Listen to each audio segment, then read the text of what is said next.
Good evening everyone. देखिए आज दूसरा क्लास है आप लोग का। ऑलरेडी मैंने पहले क्लास में आप लोगों को समझाया अपने चैनल के माध्यम से कि किस तरीके से पेपर आती है।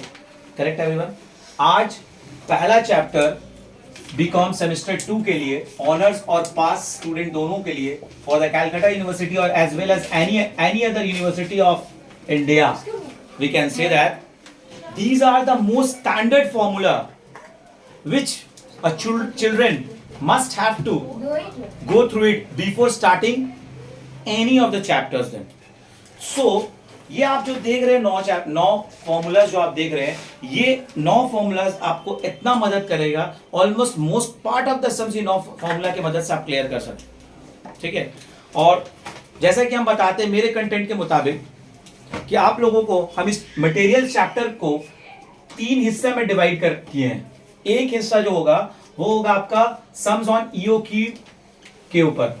The second one it will be sums on level के ऊपर।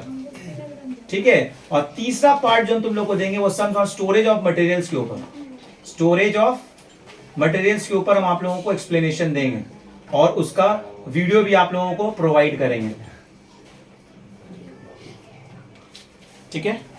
आप को बहुत सारा सम्स यू में ईओक्यू पे कनेक्टेड मिलेगी, आपको बहुत सारा सम्स लेवल पे मिलेगी और आपको बहुत सारा सम्स स्टोरेज ऑफ मटेरियल्स पे मिलेगा। अब आप देख रहे हो यहां पर टोटल ऑल टुगेदर मैंने 9 फॉर्मूला लिखा है। आप इसको स्क्रीनशॉट जरूर से ले लेना, लेकर के इसको सेव करके लिख लेना। क्यों? क्योंकि अगर हम आप लोगों को जब नेक्स्ट वीडियो में स्टार्ट करने जाएंगे तो सबसे पहले हम स्टार्ट करेंगे ये 3 फॉर्मूला जो आप देख रहे हो, ये 3 और ये चौथा formula which is connected with this EOQ. और ये जो आप देख रहे हो 5, 6, 7, 8, 9 this is connected with this level. और जो स्टोरेज ऑफ मटेरियल जो है ये एक स्टोर लेजर का चार्ट बनाया जाता है जिसमें FIFO, LIFO, simple average, weighted average ये आपको अलग से बताया जाएगा बाद के क्लास में।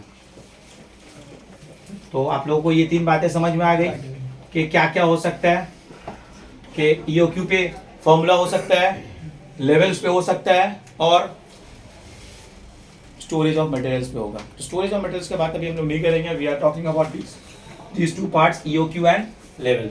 तो आप देखिए सबसे पहले जो कि आपको अगले वीडियो में आपको मिलेगा, फिर से सबसे पहले आपको जो सबसे पहला सवाल मिलेगा the sums will be related to all about EOQ. ठीक है।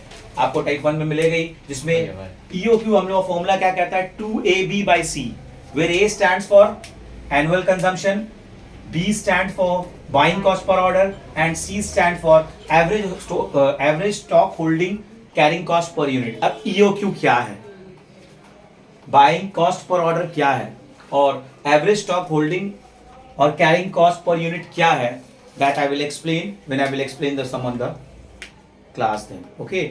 अभी आज के क्लास के लिए आपको सिर्फ इतना समझ लेना है एनुअल कंजम्पशन एक पर्टिकुलर यूनिट के लिए कितना हम लोग एक फैक्ट्री इस्तेमाल करता है उसको ए कहते हैं। जब एक प्रोडक्ट पूरा बन जाता है तो उसको cost of placing order, buying cost per order भी कहते हैं। और तीसरा एवरेज स्टॉक होल्डिंग कॉस्ट, उस स्टॉक को मेंटेन करके रखा जाता है फैक्ट्री में, उस पर जो खर्च होती है तो उसको हम लोग सी से इंडिकेट कहते हैं एवरेज स्टॉक होल्डिंग कॉस्ट। उसके बाद जब दूसरा फॉर्मूला आपको देगा ऑप्टिमम नंबर ऑफ ऑर्डर्स भी बोल सकता है। अब आज किसी क्वेश्चन में नंबर ऑफ ऑर्डर्स भी पूछा जाता है जिसमें आपको फॉर्मूला अप्लाई करना है एनुअल डिमांड अपॉन ईओक्यू।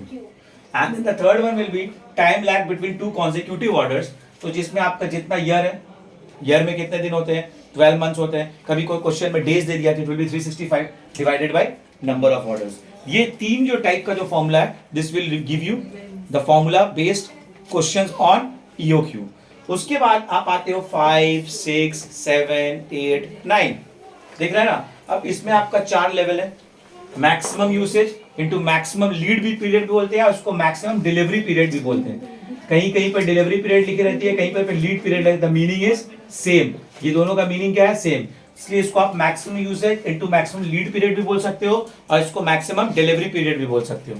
उसके बाद मैक्सिमम लेवल क्या है, reorder level minus minimum usage minus into maximum lead time, और मैक्सिमम डिलीवरी पीरियड भी बोल सकते हो प्लस रीऑर्डर क्वांटिटी। ये आपका फॉर्मूला हो गया नंबर 2। नंबर 3 में आप देख सकते, अब आप ये रीऑर्डर क्वांटिटी को पहले भी लिख सकते हो, ये माइनस को बाद में भी लिख सकते हो। फिर आप आओगे नंबर 7 में मिनिमम लेवल, जिसका फॉर्मूला कहता है reorder level minus normal usage into normal lead period और नॉर्मल डिलीवरी पीरियड भी लिख सकते हैं आप यहाँ पर लीड के जगह। आप कहीं पे भी लीड के जगह डिलीवरी वर्ड भी यूज कर सकते हो।